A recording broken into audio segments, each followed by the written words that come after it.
आंकड़ों की ओर हम बढ़ते हैं, जहां पर लगातार तीसरे महीने हम देख रहे हैं कि एसआईपी के जरिए म्यूचुअल फंड्स में लगभग 13,000 करोड़ रुपए से ज्यादा का निवेश हुआ है। सेंटिमेंट आखिर कितना बुलिश है, ट्रेंड किस तरह से नजर आ रहा है निवेश को लेकर, विस्तार से बातचीत करते हैं। हमारे साथ यूनियन एएमसी के सीईओ जी प्रदीप कुमार जुड़ गए हैं। प्रदीप, गुड आफ्टरनून, स्वागत है आपका हमारी इस पेशकश में। जो आंकड़े आते हुए दिखाई दे रहे हैं वाकई काफी इंप्रेसिव है, खासतौर से अगर कुछ आंकड़े ओवरऑल इक्विटी इन्फ्लोज के लिहाज से मैं आपके सामने पेश करना चाहूँ। 223% का उछाल देखा गया है। 7,303 करोड़ का इन्फ्लो लगभग 380 इक्विटी म्यूचुअल फंड स्कीम्स में आता हुआ दिखाई दे रहा है, जो कि दिसंबर में आंकड़ा लगभग 2,258 करोड़ का था।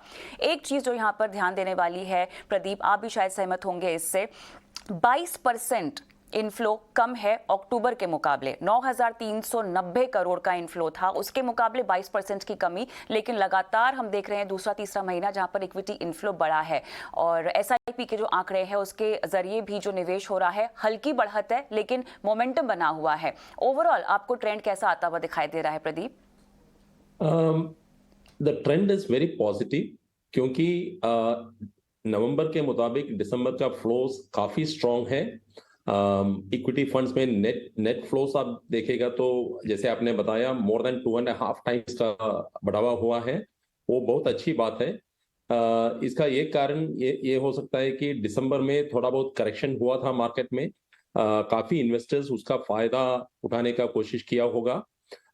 आजकल हमारे निवेशक काफी मेच्योर हो रहा है, पहले जैसा नहीं है। जब मार्केट में करेक्शन होता है वो ज्यादा इन्वेस्ट करते हैं, और उनको जब लगता है कि मार्केट ओवर प्राइस्ड है, एक्सपेंसिव है, थोड़ा प्रॉफिट बुकिंग भी करते हैं। अक्टूबर में वही हुआ था, थोड़ा प्रॉफिट बुकिंग किया था। लेकिन उसके बाद फ्लोस अभी नवंबर में प्रॉफिट बुकिंग किया था। उसके बाद दिसंबर में जब अपॉर्चुनिटी मिला अट्रैक्टिव लेवल पे, काफी इन्वेस्टमेंट हुआ है। और सिर्फ अमाउंट की नहीं, आप देखिए फोलियो नंबर्स भी बढ़ते रहता है, तो वो भी एक बहुत अच्छी एनकरेजिंग फैक्टर है, क्योंकि उसका मतलब ये है कि ज्यादा ज्यादा इन्वेस्टर्स म्यूचुअल फंड में एंट्री करते रहते हैं। है और भी आंकड़ों को लेकर सवाल पूछने हैं, लेकिन उससे पहले क्योंकि हम बात कर रहे हैं कि निवेश में इजाफा हुआ है, लोगों ने कम से कम अपनी एसआईपीज को बरकरार रखने के बारे में सोचा है। कुछ रिपोर्ट्स यहाँ पर ये भी कह रही हैं कि जो 2022 की दूसरी छमाही थी, सेकेंड हाफ था, वहां लोगों को थोड़ी सी महंगाई पिंच होती हुई दिखाई दी है। हालांकि लोगों ने जम के खरीदारी की है, पैसे खर्च किए हैं, फेस्टिव सीजन रहा है प्रदीप, लेकिन अब क्योंकि हम देख रहे हैं, ऐसा महसूस कर रहे हैं लोग कि महंगाई पिंच कर रही है, और इसका सीधा इम्पैक्ट हम जानते ही हैं, आप बेहतर जानते हैं कि लोग अपनी जब महंगाई पिंच करनी शुरू करती है तो सबसे पहले अपनी एसआईपी कम करते हैं या रोक देते हैं, है ना? तो ऐसे आने वाली कुछ तिमाहियों में आपको लगता है कि होता हुआ हम देखेंगे, जो फिलहाल एसआईपी के रिकॉर्ड आंकड़े आते हुए दिखाई दे रहे हैं, क्या उसमें थोड़ी सी और उसमें धीमापन क्या आएगा प्रदीप? मेरा ये मानना है कि एसआईपी या लमसम जो भी है, उसमें आप एक स्ट्रेट लाइन ग्रोथ कभी एक्सपेक्ट कर नहीं सकते। ये मार्केट के इम्पैक्ट इस पे होता है। तो ये होता है कि हो सकता है कि कभी कभी एसआईपी का ग्रोथ थोड़ा कम हो सकता है, कभी ज्यादा हो सकता है, डिपेंडिंग ऑन मार्केट कंडीशन। जैसे आप जानते हैं, पहले कोविड के टाइम में जब लोगों को पैसे की जरूरत पड़ा, म्यूचुअल फंड से रिडेम्पशन हुआ था, तो अब जो लिक्विडिटी वापस आया तो इन्वेस्टमेंट ज्यादा हो रहा है। और मैं ये एक्सपेक्ट नहीं करूंगा कि लगातार हर महीने 1%, 2%, 3% ऐसा बढ़ते रहेगा, लेकिन ट्रेंड तो डेफिनेटली अपवर्ड्स रहेगा। I think both SIP and lump sum investment will continue to grow. Month to month थोड़ा बहुत ऊपर नीचे हो सकता है, लेकिन लॉन्ग टर्म ट्रेंड तो पॉजिटिव ही है।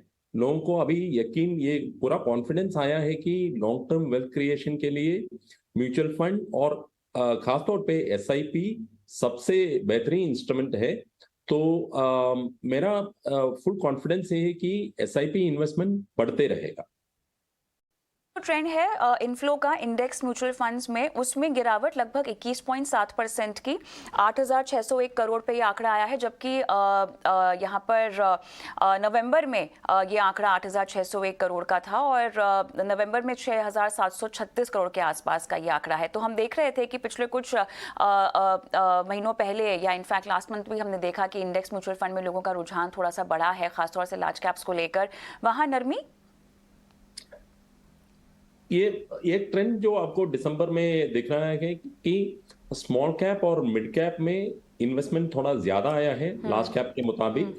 और एक कारण ये है कि लार्ज कैप में आजकल लोग उनका काफी इन्वेस्टमेंट इंडेक्स फंड्स में भी कर रहे हैं।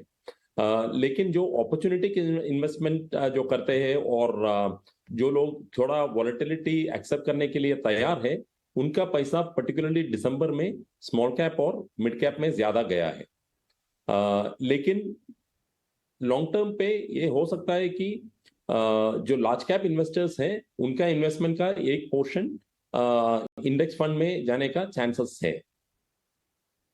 एक और चीज जो नजर आ रही है, लगभग 36 नई स्कीम्स लॉन्च हुई हैं और इसमें से भी देखिए 16 डेट स्कीम्स हैं जो एएमसीज की तरफ से लॉन्च हुई हैं। 6 यहाँ पर इक्विटी ओरिएंटेड है, एक मल्टी एसेट एलोकेशन स्कीम है और 9 इंडेक्स फंड्स और ईटीएफ जो लॉन्च हुए हैं। लेकिन देखिए डेट स्कीम्स को लेकर थोड़ा सा बुलिश होती हुई दिखाई दे रही है एएमसीज। क्या ये इसीलिए है ताकि निवेशकों को ये समझ में आ जाए कि फिलहाल जो माहौल है वो डेट निवेश के लिए काफी ज्यादा फेवरेबल है और फिक्स्ड इनकम में थोड़ा सा अपना पैसा पार्क कर लेना चाहिए। जहां तक ब्याज दरों की बात है, आपको मुनाफा कमा के देने की क्षमता यहां पर फिलहाल दिखाई दे रही है। इसी के चलते क्या आगे और भी लॉन्चेस होते हुए हम देखेंगे, खासतौर से डेट की अगर मैं बात करूं तो?